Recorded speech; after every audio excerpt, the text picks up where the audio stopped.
अयोध्या कौशल राज्य के राजा अज और रानी इंदुमती के युवराज दशरथ हुए।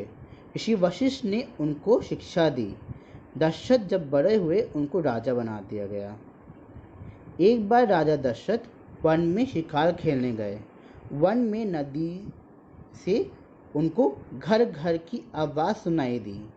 उनको लगा कि हिरनी है। हिरनी समझकर शब्द भेदी बाढ़ चला दिया। बाढ़ चलते ही राजा दशरथ नदी के पास जाते हैं और देखते हैं कि वो हिरनी नहीं, एक लड़का है। अब राजा दशरथ बोलते हैं, राजा दशरथ, मैंने हिरनी समझकर बाढ़ चला दिया था, मुझे माफ़ करें। श्रवण कुमार, मैं श्रवण कुमार हूँ। मेरे माता पिता देख नहीं सकते और वृद्ध हैं। उनके लिए पानी भरने आया था। आप ये जल लेकर उनके पास जाएं। फिर श्रवण कुमार अपना देह त्याग देते हैं। श्रवण कुमार कौन थे, ये मैं आपको थोड़ा सा बता देता हूँ। श्रवण कुमार के माता पिता देख नहीं सकते थे। श्रवण कुमार अपने माता पिता को कावड़ की तरह कंधे पर लकड़ी पर टोकरी में बैठाकर यात्रा कराया करते थे। अब राजा दशरथ पानी लेकर श्रवण कुमार के माता पिता के पास जाते हैं। तब माता पिता, पुत्र तुम आ गए, कितनी देर लगा दी। फिर दशरथ कुछ कदम आगे बढ़ाते हैं। माता पिता, तुम कौन हो, तुम हमारे पुत्र नहीं हो सकते। राजा दशरथ, मुझसे भूलवश आपके पुत्र की हत्या हो गई है। माता पिता, अब हम जी नहीं सकते, पर हम तुमको श्राप देते हैं कि जिस तरह हम अपने पुत्र के वियोग में देह त्याग रहे हैं, इसी तरह तुम भी अपने पुत्र के वियोग में देह त्यागोगे। श्राप देते ही दोनों माता पिता अपना देह त्याग देते हैं। राजा दशरथ अपने राजमहल वापस चले जाते हैं।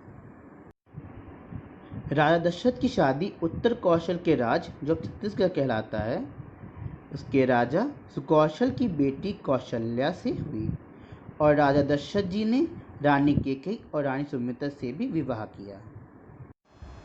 अब हम जानेंगे राजा दशरथ की पहली संतान के बारे में। राजा दशरथ और रानी कौशल्या की एक पुत्री हुई, वो भी अपाहिज। उनका नाम शांता रखा गया। शांता के अपाहिज होने की वजह से राजा दशरथ ऋषि वशिष्ठ के पास गए। राजा दशरथ, प्रभु शांता विकलांग है, उसका कुछ उपाय कीजिए। ऋषि वशिष्ठ, किसी को दे दो तो ठीक हो जाएगी। तभी राजा द्रुपद राजा दशरथ के पास आए। राजा दशरथ, तुम्हारी कोई संतान हुई। राजा द्रुपद, प्रणाम महाराज। महाराज, मैं अभी भी नहीं संतान हूँ। राजा दशरथ, हम आपको अपनी बेटी शांता देते हैं। राजा द्रुपद, आपका धन्यवाद महाराज। राजा द्रुपद शांता को लेकर अपने राज्य चले जाते हैं। राजा द्रुपद शांता को बहुत प्रेम करते हैं। शांता थोड़ी बड़ी हुई। एक बार राजा द्रुपद का एक नगरवासी अपनी समस्या लेकर आता है।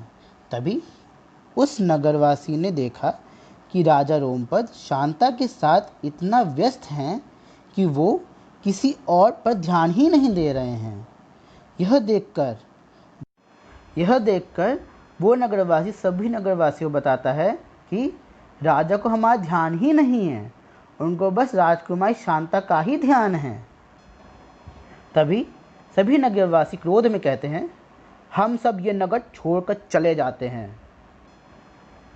सारे नगरवासी नगर छोड़कर चले जाते हैं। सारे नगरवासी इंद्रदेव के भक्त थे। इस कारण इंद्रदेव कुपित हो जाते हैं और इंद्रदेव नगर में वर्षा नहीं करते हैं, जिससे सूखा पड़ जाता है। वर्षा न होने की वजह से राजा द्रुपद ने यज्ञ कराया, पर वर्षा नहीं हुई। सभा में सभी मंत्रियों और ऋषियों के उपस्थिति में राजा रोमपद, कोई उपाय बताएं कि हमारे नगर में वर्षा हो सके। ऋषि विभांडक के पुत्र ऋषि श्रृंगी को किसी तरह से यहाँ नगर में बुलाएं, उनके आते ही इस नगर में वर्षा हो जाएगी। राजा रोमपद, देवदासी को बुलाया जाए। देवदासियाँ आती हैं। देवदासी, जी महाराज, आपने हमको बुलाया। राजा रोमपद, हाँ बुलाया। आप सब देवदासियों को ऋषि श्रृंगी के आश्रम के पास जाके उनको किसी तरह से यहाँ अंग देश लाना होगा। देवदासियाँ, जैसी आपकी आज्ञा महाराज। फिर देवदासियाँ चली जाती हैं और ऋषि श्रृंगी के आश्रम के पास ही कुटिया में रहने लगती हैं। ऋषि श्रृंगी और उनके पिता ऋषि विभांडक स्वाध्याय कर रहे थे। स्वाध्याय करने के बाद जंगल में घूम रहे थे। तभी देवदासियों के कुटिया के बाहर पहुँचे। ऋषि श्रृंगी ने अपने पिता के अलावा किसी व्यक्ति को नहीं देखा था, इसलिए देवदासियों के पास चले जाते हैं। देवदासियाँ उनको अपनी कुटिया में ले आती हैं। अंदर आकर ऋषि थोड़ा रुकते हैं और फिर बाद में चले जाते हैं। अगले दिन ऋषि श्रृंगी देवदासियों की कुटिया में फिर से आ जाते हैं। यह देखकर देवदासियाँ समझ जाती हैं कि अब ऋषिवर हमसे आकर्षित हैं। देवदासियाँ, ऋषिवर, क्या आप अंगदेश पधारेंगे? ऋषि श्रृंगी, हाँ मैं चलूँगा अंगदेश। ऋषि श्रृंगी के आते ही अंगदेश में वर्षा हुई। ऋषि श्रृंगी के आते ही वर्षा हुई, जिससे राजा रोमपद खुश हो जाते हैं। पर ऋषि विभांडक के क्रोध से बचने के लिए ऋषियों से राजा रोमपद पूछते हैं, राजा रोमपद, विभांडक ऋषि के क्रोध से बचने के लिए क्या करें? ऋषि, आप ऋषि श्रृंगी का विवाह शांता से करा दें। राजा रोमपद, जैसी आपकी आज्ञा। राजा रोमपद ऋषि श्रृंगी के पास जाते हैं। राजा रोमपद, मैं अपनी पुत्री शांता का विवाह आपसे कराना चाहता हूँ। ऋषि श्रृंगी, मुझे ये विवाह स्वीकार है। ऋषि श्रृंगी और शांता का विवाह हो जाता है और साथ ही ऋषि श्रृंगी को अंगदेश का उत्तराधिकारी भी बना दिया जाता है। ऋषि श्रृंगी के पिता ऋषि विभांडक ध्यान से सब जान के अंगदेश क्रोध में आते हैं और राजमहल के बाहर आते ही शांता जी उनका अच्छे से स्वागत करती हैं। शांता जी को देखते ही ऋषि विभांडक का क्रोध शांत हो जाता है और ऋषि श्रृंगी और शांता जी को आशीर्वाद देते हैं। ऋषि विभांडक, खुश रहो, सदा सुहागन रहो पुत्री।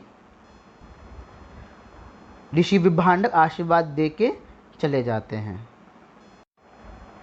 शांता असलियत में राजा दशरथ की पुत्री हैं, इससे ऋषि श्रृंगी राजा रोमपद के साथ साथ राजा दशरथ के दामाद हुए। रावण के अत्याचारों से दुखी होकर भूमि देवी भगवान विष्णु के पास गईं। भूमि देवी, प्रभु, पृथ्वी पर जन्म लेकर रावण का वध करें और मुझे मुक्त करें। विष्णु जी, मैं जन्म लूँगा, पर शिव जी को भी जन्म लेना होगा। फिर भूमि देवी शिव जी के पास गईं। भूमि देवी, प्रभु, आप भी जन्म लेंगे? शिव जी, ठीक है, मैं भी जन्म लूँगा धरती पर। एक बार रावण आकाश मार्ग से जा रहा था, तब उसने माता वेदवती को तपस्या करते हुए देखा। वेदवती माता माता लक्ष्मी का ही अवतार हैं। उनको अपनी पत्नी बनाने की चाह से रावण ने उनको जबरदस्ती छू लिया। रावण, तुम मुझसे विवाह कर लो। माता वेदवती, मैं भगवान विष्णु से विवाह करना चाहती हूँ। तुमने मुझे अपवित्र कर दिया, पराई स्त्री पर नज़र डाली, इसलिए मैं तुमको श्राप देती हूँ कि एक पतिव्रता स्त्री के कारण तुम्हारा वध होगा। माता वेदवती अपनी योग अग्नि से अपने आप को भस्म कर लेती हैं।